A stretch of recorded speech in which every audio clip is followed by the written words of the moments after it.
Day everyone. From this presentation, I will be answering the questionnaire based of the two films movie that I watched.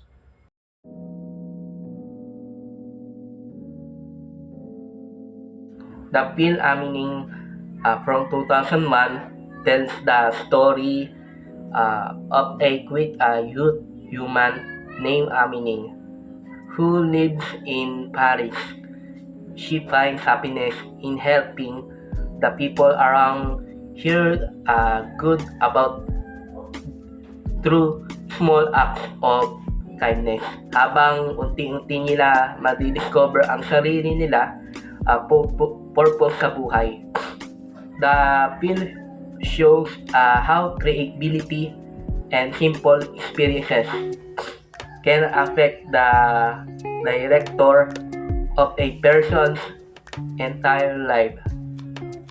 On the other hand, Rush Homo, released in 1950, revolves about the crime involving murder and also that is told from different perspective by the people connected to the incident.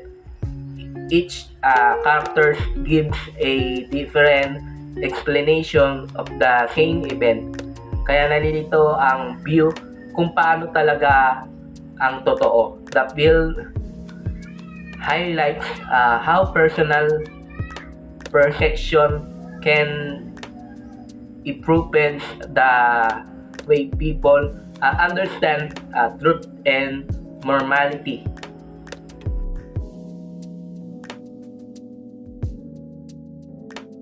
Ang Amining ay dinirect ni Jean, isang French filmmaker na kinilala sa paggamit ng Bira colors, fantastic elements, at creative use of space.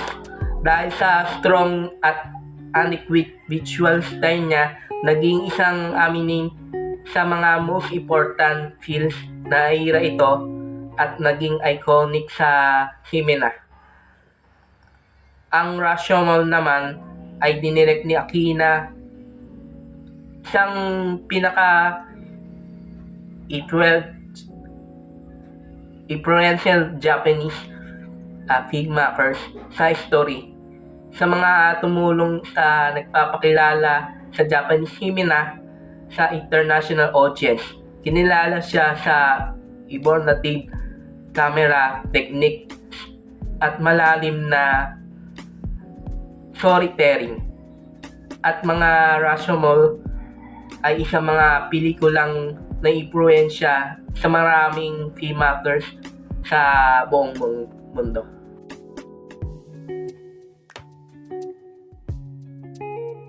The film Amining was shot using creative composition, adequate camera angles, warm and bright colors, soft fingers, and smooth editing techniques. The dominant used to red and green colors create the dream like the playful mood and that support the story. Yes, these visual elements were effective because they represent meaning internal emotions and truth. In contrast, rational use black and white cinematography, strong lighting contrast, and natural outdoor landscapes. The camera movements and editing create different perspective from the each version of the story.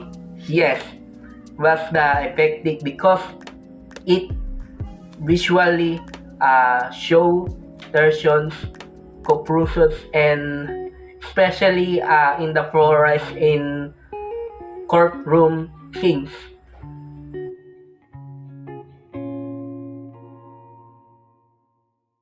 Sa aminin, isang renovable since ay yung nag-aagis bato sa ilog dahil sa soft lighting, balance composition, at glam, maging emotional at peaceful ng eksena.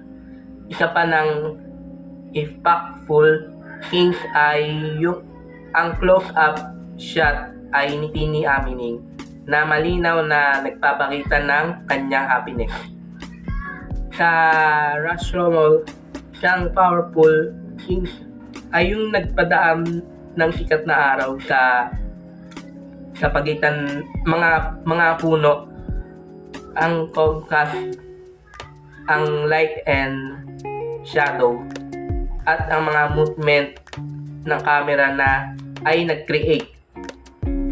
Renomable ding ring ang mga close-up shots ang mga character habang magte-testify dahil pinapakita nito ang emotion at pinapaisip ng audience kung sino talaga nagsasabi ng totoo.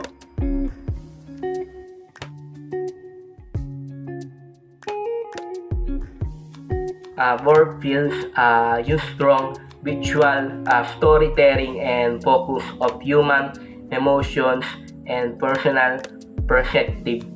However, Amining is colorful, lightened, habang si Rush Rommel is dark, more serious.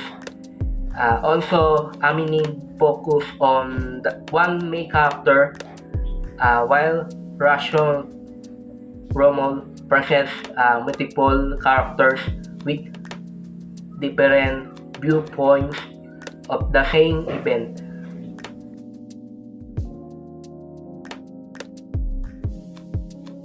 Yes, it is still possible to create impactful films without heavy dependence on CGI.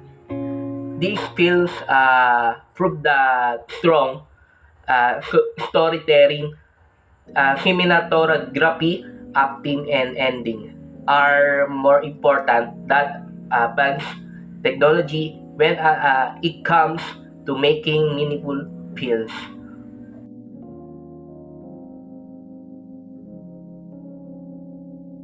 In my honest option, both films were good and engagement.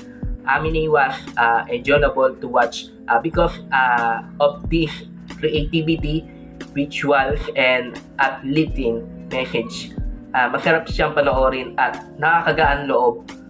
Rush Moon was shorter and more challenging, but it made me think deeply about truth and human nature, which left a strong and lasting impression on me. So that concludes my presentation. Thank you, everyone.